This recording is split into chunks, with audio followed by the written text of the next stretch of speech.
रात के 3 बज रहे थे, मगर थाने की नियॉन लाइट्स अब भी चिलमिला रही थी, जैसे अंधेरे में डूबे उस शहर के राजों पर से पर्दा उठाने का दारोमदार उसी के कंधों पर हो।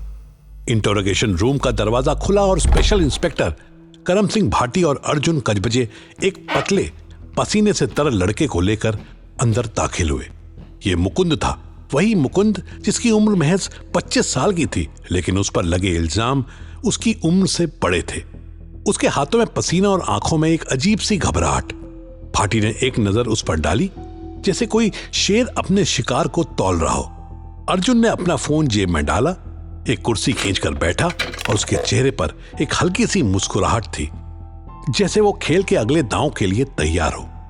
आज भाटी ने बैड कॉप का रूप चुना था और उसका गुस्सा उसके चेहरे पर साफ दिख रहा था।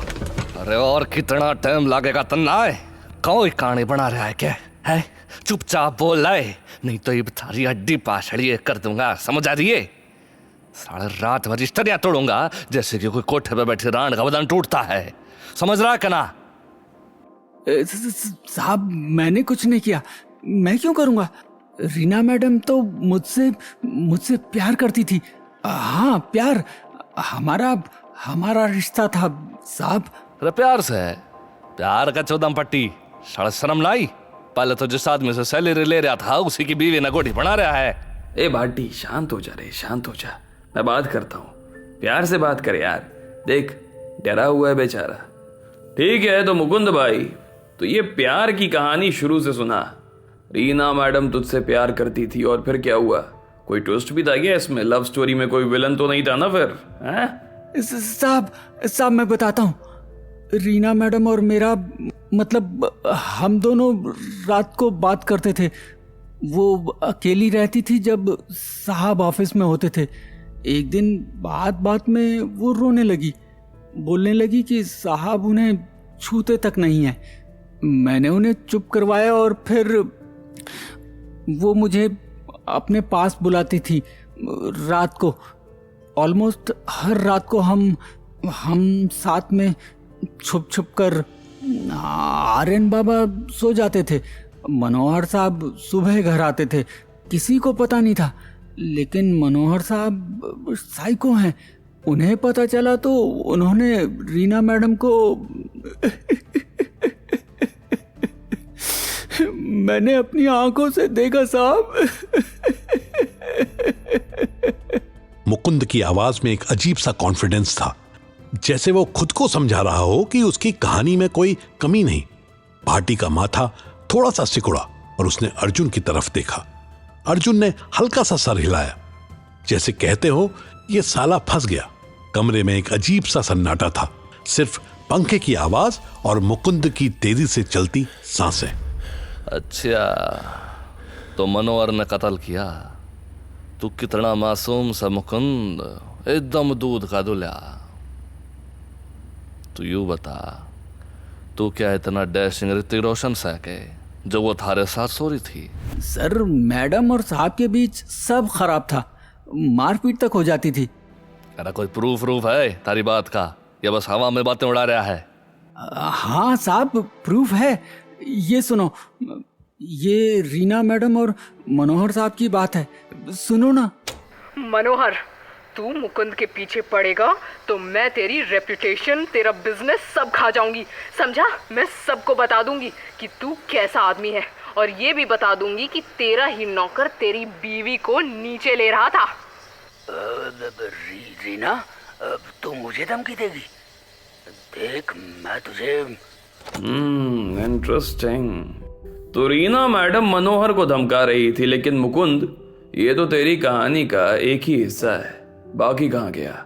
मर्डर कौन किया? तू था वहां पर या नहीं? हाँ ये बता। नहीं साहब, मैं तो घर से निकल चुका था। मैं रात को 9 बजे के बाद वहां नहीं था। रीना मैडम ने मुझे कहा कि जाओ मनोहर आ रहा है, मैं चला गया। कसम से मैंने कुछ नहीं किया साहब। भाटी का सब्र अब जवाब दे रहा था। उसने टेबल पर जोर से हाथ मारा और मुकुंद को जैसे कोई बिजली का झटका लगा। कमरे में एक पल के लिए सन्नाटा छा गया। भाटी का चेहरा गुस्से से लाल था और उसकी आंखों में एक आग सी थी। अर्जुन ने हल्का सा हाथ उठाया, जैसे भाटी को शांत करने की कोशिश कर रहा हो। तुम मन में उल्लू समझ रहा रे। फॉरेंसिक रिपोर्ट आई है मुकुंद, मर्डर वेपन वो छुरी, उस पर थारे फिंगरप्रिंट्स हैं। ये बोल क्या कहानी बढ़ाएगा इसकी? रही बोल वरना मैं थारा मुंह तोड़ दूंगा साले। साहब वो छुरी, हाँ मैंने उसे पकड़ा था, लेकिन सिर्फ सब्जियां काटने के लिए। उस शाम वो किचन में थी, मैंने वहीं छोड़ी थी। मैं तो चला गया था ना फिर। कसम से साहब मैंने मर्डर नहीं किया। मुकुंद देख भाई, हमें पता है तू डरा हुआ है, सच बोल दे, हम तेरी मदद करेंगे। तू अकेला नहीं था वहां, है ना? कोई और भी था ना? हाँ बता। नहीं साहब, कोई नहीं था, बस मैं और रीना मैडम और हाँ आर्यन बाबा ऊपर सो रहे थे अपने कमरे में, और फिर मैं चला गया बस। भाटी ने अर्जुन की तरफ देखा और दोनों के बीच एक पल का आई कांटेक्ट हुआ। उन्हें पता था मुकुंद कुछ छुपा रहा है। वो जिस कंबल नुमा कहानी में अपना झूठ छुपाने की कोशिश कर रहा था, अनफॉर्चुनेटली उसमें झूठ के छेद साफ दिख रहे थे। भाटी ने अर्जुन को इशारा किया और दोनों कमरे से बाहर निकल गए, मुकुंद को वहीं छोड़कर, जो अब अपने हाथों को घूर रहा था जैसे उसके हाथों में कोई राज छुपा हो। काज बजे, ये केस सिर्फ चीटिंग और गुस्से का ना है। ये छोरा झूठ बोल रहा है, लेकिन पूरा झूठ ना सह। कुछ तो सह जो हमने ना बता। इस गांव ने हमारी जान खा रखी है यार, और इस मुकुंद ने हमारा दिमाग। हाँ बाटी, फॉरेंसिक रिपोर्ट में फिंगरप्रिंट्स तो हैं, लेकिन मुकुंद का टाइमलाइन मैच नहीं कर रहा रे। वो बोल रहा है 9 बजे के बाद वो घर से निकल गया, लेकिन नेबर्स ने उसे 9:15 के करीब देखा था। और वो ऑडियो क्लिप, रीना और मनोहर के बीच टेंशन थी, लेकिन मर्डर का मोटिव सिर्फ इतना ही नहीं हो सकता ना। समथिंग इज ऑफ रे। और यामिनी, उसका प्राइवेट डिटेक्टिव वाला एंगल भी अब मुझे थोड़ा शेडी लग रहा है। वो इतना इन्वॉल्व क्यों है रे? वो लड़की हर बार एक नया बॉम्ब फेंकती है, कभी प्रूफ कभी कहानी। रमन लाग है कि वो अभी कुछ छुपा रही है, लेकिन तू भी तो उसका दुपट्टे को लगा कर देख रहा था। सॉरी, दुपट्टा थोड़ी, कुछ और। अबे ओए, तेरा दिमाग खराब है क्या? तू ही देख ये सब, मैं फैमिली मैन है, समझा? चल अब मजाक बंद कर, केस पे फोकस कर। मुकुंद के फिंगरप्रिंट्स और उसका टाइमलाइन, हमें कुछ और चाहिए रे, कोई सॉलिड लीड। जैसे ही भाटी और अर्जुन कॉरिडोर में बात कर रहे थे, एक जानी पहचानी आवाज सुनाई दी। हाई हील्स की टक टक, तेज और कॉन्फिडेंस। यामिनी हाथ में एक छोटी सी लेदर बाउंड डायरी पकड़े हुए थी। उसके चेहरे पर वही ट्रेडमार्क स्माइल थी, लेकिन आंखों में कुछ अलग बेचैनी। शायद ये नया राज। उसने अपने बाल एक बार फिर फिल्मों की हीरोइन वाली अदा से पीछे झटके और भाटी का माथा थोड़ा सा सिकुड़ गया। अरे भाटी साहब, अर्जुन जी, मेरी याद आ गई क्या? या फिर मुकुंद ने आप दोनों को थका दिया? अरे आप ये देखो, मैंने कुछ और खजाना ढूंढ लिया है। अरे मैडम, आप हर बार ऐसे मौके पर एंट्री क्यों करती हो जब केस उलझ रहा हो? ये क्या है अब, कोई और ड्रामा? ये रीना की पर्सनल डायरी है। मैंने इसे उसके घर के एक ड्रॉर में छुपा हुआ पाया था। पुलिस ने शायद मिस कर दिया। इसमें कुछ ऐसा है जो आपको पसंद आएगा। और भाटी साहब, थोड़ी सी तारीफ तो बनती है ना? अरे इतनी मेहनत की है मैंने, इतना भी क्या रूड होना। हाँ, ज्यादा स्ट्रेस है तो बताइए मुझे, करते हैं रिलीज करने का इंतजाम। बोलिए। तारीफ? मैडम, केस सॉल्व हो जाए तो पूरा पुणे आपकी तारीफ करेगा, और आप पूरे पुणे का स्ट्रेस रिलीज कीजिए आराम से। अर्जुन, तो यह खोल कर बता, कुछ काम का है कि ना? 17 मार्च, उससे मिलना अच्छा लगा।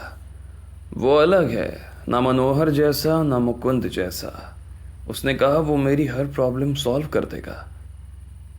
ना मनोहर ना मुकुंद, तीसरा आदमी तो एक और प्लेयर था गेम में। जी हाँ अर्जुन जी, रीना किसी और से भी मिलती थी। ना मुकुंद ना मनोहर, कोई तीसरा आदमी। और इस डायरी के हिसाब से वो कोई बिग शॉट था। रीना ने उसके बारे में ज्यादा नहीं लिखा, लेकिन इतना कहा है कि वो उसका राजदार था। शायद कोई ऐसा जिससे रीना अपनी जिंदगी का सबसे बड़ा राज शेयर करती थी। राजदार?